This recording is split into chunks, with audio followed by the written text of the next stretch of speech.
Alright, what it do, crew? It is our local cloud nigga Nimbus back at it again with another One Piece live review for you today. Now, before we get into the video, please, let's hear a word from our sponsors. I would like to thank the sponsor of this video, me! Bro, my channel's telling me 80% of y'all watch my videos and aren't subscribed, and it would mean the world to me if you guys hit that like, comment, and finally drop that sub. If this isn't your first time seeing me, you probably fuck with me, and I fuck with you too. But with all that being said, let me get you back to the video. Alright, now with all that being said, let's get in the pink! At this point, this is where I normally go on to say like, oh yeah, the chapter's peak, the chapter is all this, that, and the third, right? Now, if I'm gonna be honest with y'all, like be real with y'all, this is we're gonna have like a little come to Jesus moment, right? I first already started doing these chapter reactions because I really, like, honestly, no bullshit, this is how I actually read manga, right? Like, I'm actually this animated with the camera on, with the camera off. Like I'm actually this animated. I get this hype when I'm reading manga, right? And I thought, you know what, fuck it, I might as well show that and share that with the rest of the world, right? But unfortunately, this chapter didn't move me. Like, I'm gonna be 100% honest, this chapter did not move me. Not to say like this chapter was bad or whatever, right? Because obviously at the end, like I was for sure moved by the end of the chapter. Like Oda, like I'm not gonna lie, Oda, that fourth quarter, all right, you got me. That end bit was fucking insane. But like, you know, I didn't think the chapter was all that. And maybe I'm in the minority. Please let me down in the comments below. Let me know if I'm tripping or not, right? But now onto the chapter itself. Well, we got One Piece chapter 1182 titled ZAZA. So obviously we cut back to, you know, the Emu Loki fight going on. With Emu calling them traitors, that does lead more into, like, you know, the theory of them being friends back in the day. And which honestly, you know, this ended up all up being a friendly fate that ended up going wrong. Looks more and more possible by the chapter, but hey, maybe I'm just crazy. Then we get confirmation of what Ragnar actually is, where we find out that Ragnar is just the hammer who ate the squirrel fruit model water Tosker.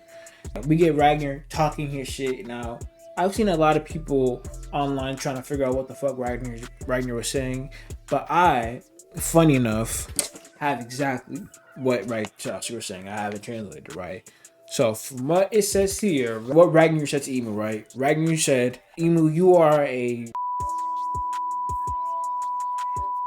And...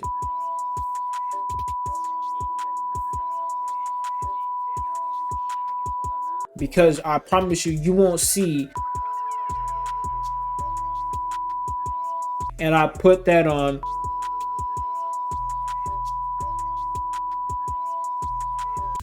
That squirrel got a potty mouth on him.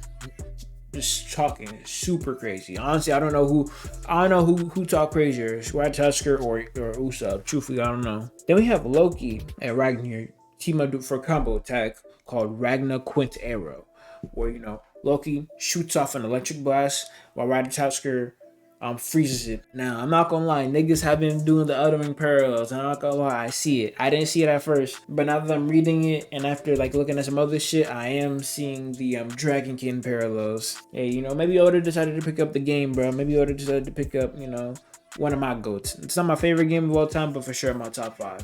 As y'all know, my relationship with Elden Ring, if you've been a long time member of the channel. Emu counters with a move called Gazing Eclipse, which is so much easier to pronounce than the other name, which was named after an Aztec god. Then obviously you got this big ass, you know, explosion clash too. Even though, yes, this is a cool scene, I'm not gonna lie, like, out of all the scenes that Oda's given us the past few chapters, this one didn't really move me. Speaking of that, and something I forgot to do even here, is move reviews. Move reviews, cause I've been sleeping on my move reviews, right? Because I didn't do a move review for Emu's judgment attack that hit on Loki. That move, not gonna lie, with the way he pulled it off going into the move and the execution of it all, I'm giving that a 10. That judgment bird shit, fire move. This Ragnar Quint Arrow, I'm giving it a solid 8. I love the team up. I love the team up with the 2-man moves. We really get to see team up attacks in One Piece, so I'm really giving this shit an 8. I'm fucking with it. Eclipse Gazing Eclipse, kind of just like a widespread attack with the Halo. I'll give it a 7. I'll give it a 7-4. Thor's carrying a lot of that. So obviously they clash, this, then the third. Yeah. So this is the next part. The next part of the chapter is we cut over to Bonnie and Vegapunk, right?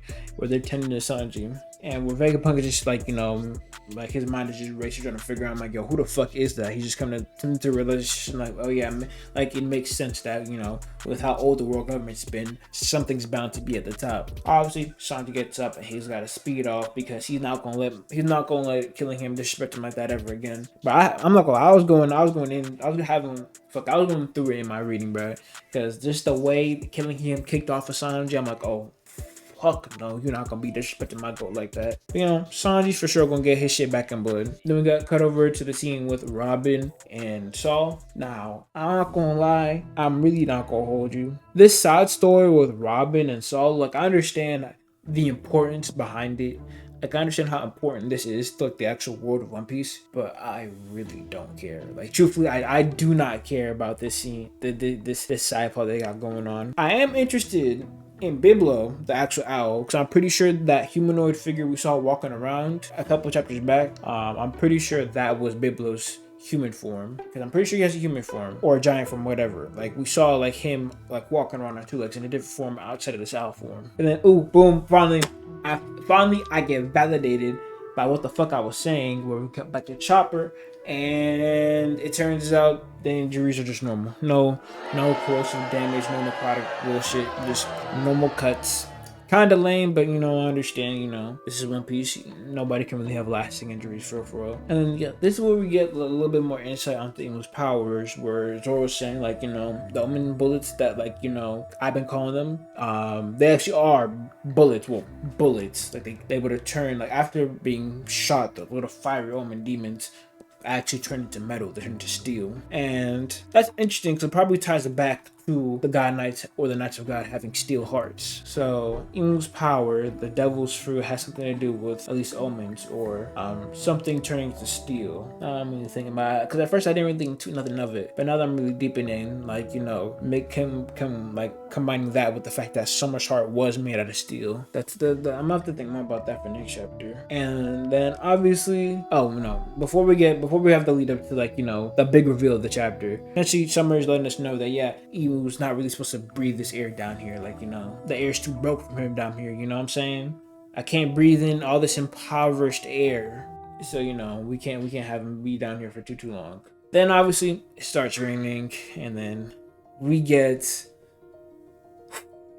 honestly, I don't want to say panel of the year, but it's for sure a contender. Like, bro, this is a crazy panel from Oda. We get the reveal of what the God Knights are all most afraid of. The God of Rain, ZAZA. Like, and we just get this beautiful four-armed goddess. Oh my goodness, bro. Like, I've been looking forward to this because, like, I've always known that there would be, like, I've always knew at some point in the story Oda had to, like, incorporate somebody with the ability to control water.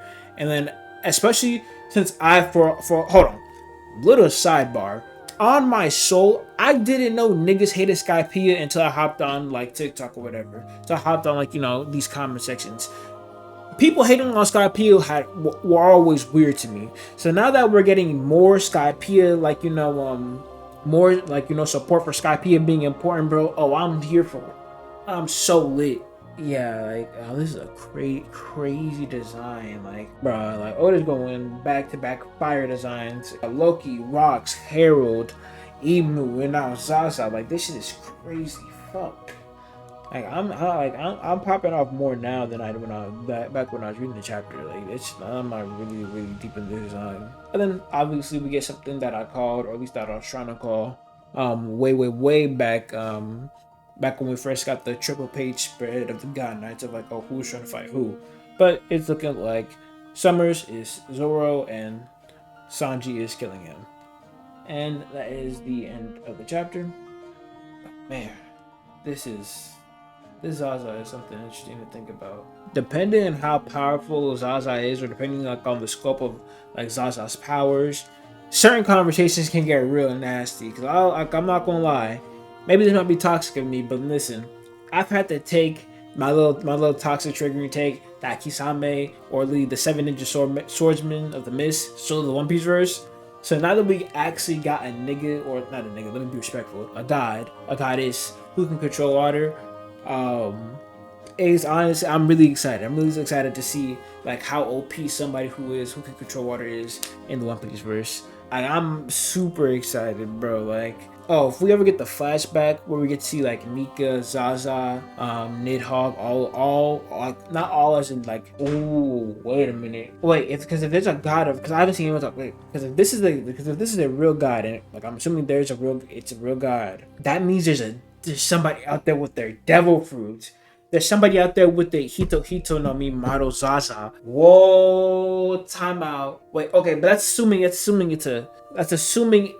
I'm assuming because like it's a humanoid. The Nidhogg is the god of war in Elbaf mythology, so it couldn't be a human fruit, but like,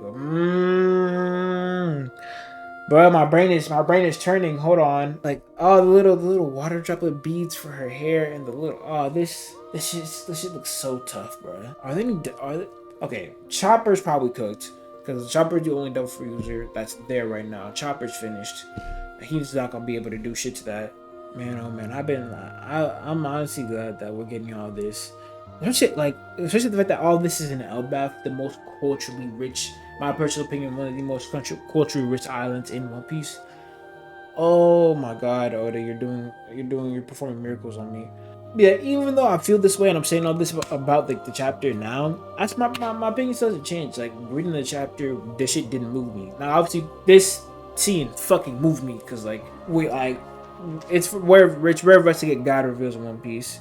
But that's all I have to say on the chapter. It might be a little short video, but yeah, that's how I feel about it. I want to keep it real with y'all, be 100% my authentic self, and this is it. Hopefully y'all fuck with it, cause I'll fuck with y'all. I'm gonna catch y'all on the next one. Later.